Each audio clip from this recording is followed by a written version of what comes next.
दिल्ली में बुधवार 11 जून को एक बार फिर से बुलडोजर एक्शन किया गया। दिल्ली हाईकोर्ट से मंजूरी मिलने के बाद कालकाजी स्थित भूमिहीन कैंप में सुबह से ही बुलडोजर एक्शन देखने को मिला। नोटिस की मियाद खत्म होने के बाद तोड़फोड़ शुरू हो गई।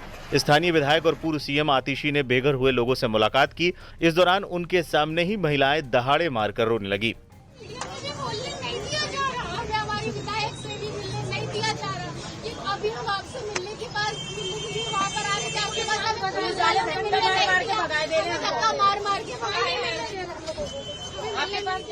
दिल्ली में कालकाजी के भूमिहीन कैंप पर चली तोड़फोड़ की कार्रवाई पर नेता विपक्ष आतिशी भड़क गई। उन्होंने सीधे सीएम की कार्यशैली पर सवाल उठाते हुए कहा, जब उन्होंने कहा था कि एक भी झुग्गी नहीं तोड़ी जाएगी तो ये सुबह 5 बजे से बुलडोजर क्यों चल रहे हैं? लोगों को उनके घरों से लाठी डंडों से मार कर निकाला जा रहा है। उन्होंने सवाल किया, क्या दिल्ली सरकार चाहती है कि गरीब दिल्ली से भाग जाएं? Aim right, achieve big. At KR Mangalam University, we provide you the platform to turn your dreams into reality. At KR Mangalam University. 3 दिन पहले रेखा गुप्ता जी ने कहा था कि किसी भी झुग्गी को तोड़ा नहीं जाएगा, किसी भी गरीब के घर को छुआ नहीं जाएगा।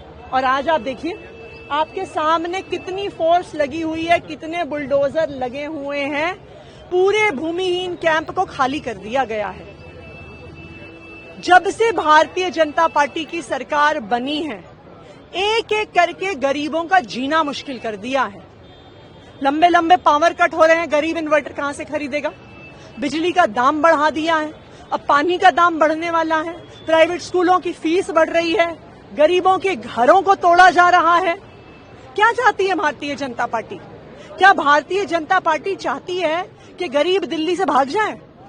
क्या भारतीय जनता पार्टी चाहती है कि इन झुग्गियों में रहने वाले यूपी बिहार के जो लोग आते हैं दिल्ली में काम की तलाश में, क्या वो सब लोग यूपी बिहार वापस चले जाएं?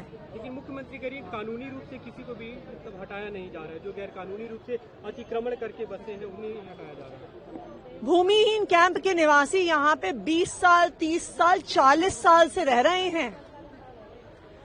जब चुनाव का समय आता है तब कहते हैं जहां झुग्गी वहीं मकान देंगे। चुनाव जीतने के बाद बुलडोजर चलाते हैं।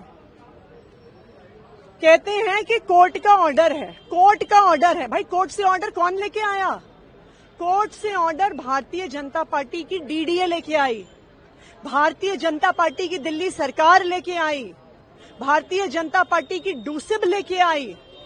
इन गरीबों के खिलाफ बड़े बड़े वकील पेश करती है भारतीय जनता पार्टी, और ऐसा लगता है कि वो दिल्ली से गरीबों को हटाना चाहती है, भगाना चाहती है। बटला हाउस में भी ऐसी कार्रवाई होने वाली है, क्या उसके लिए आप लोग कोर्ट का रुख करेंगे कि उसके अभी रोक लगे? जैसा मैंने कहा, भारतीय जनता पार्टी जहां पर भी गरीब को देखती है, गरीब का घर तोड़ने में, गरीब की जिंदगी उजाड़ने में हर संभव कदम उठाती है। आप लोग विरोध करेंगे बटला हाउस? बिल्कुल, हम जहां जहां पे भी गरीबों के साथ अत्याचार होगा, हम उनके साथ खड़े। बताते चलें, दिल्ली के कालकाजी इलाके में मौजूद भूमिहीन कैंप में बड़े संख्या में झुग्गियां थीं। यहां बहुत सी झुग्गियों को डीडीए की जमीन पर अतिक्रमण करके बनाया गया था। हाईकोर्ट ने इन्हें तोड़ने की मंजूरी दी थी, जिसके बाद डीडीए की ओर से नोटिस चस्पा कर दिया गया था। नोटिस में कहा गया था कि 10 जून तक झुग्गियों को खाली कर दिया जाए, इसके बाद ध्वस्तीकरण शुरू होगा। बुधवार सुबह 5 बजे से ही आधा दर्जन बुलडोजर गरजने लगे। भारी पुलिस फोर्स के बीच पहुंची टीमों ने झुग्गियों और पक्के बने मकानों को तोड़ना शुरू कर दिया। अधिकतर लोग पहले ही झुग्गियों से अपना सामान निकाल चुके थे और बहुत से लोग बुलडोजर पहुंचने के बाद सामान समेटते दिखे। बुलडोजर एक्शन को लेकर नोटिस चिपकाए जाने के बाद यहां राजनीति तेज हो गई थी। एक दिन पहले ही आम आदमी पार्टी के नेताओं और कार्यकर्ताओं ने यहां विरोध प्रदर्शन किया था। पूर्व मुख्यमंत्री को प्रदर्शन के बाद हिरासत में भी लिया गया था। बुलडोजर एक्शन की शुरुआत के बाद आतिशी ने मुख्यमंत्री रेखा गुप्ता को याद दिलाया था कि उन्होंने कहा था कि मकान दिए बिना झुग्गियों को नहीं तोड़ा जाएगा।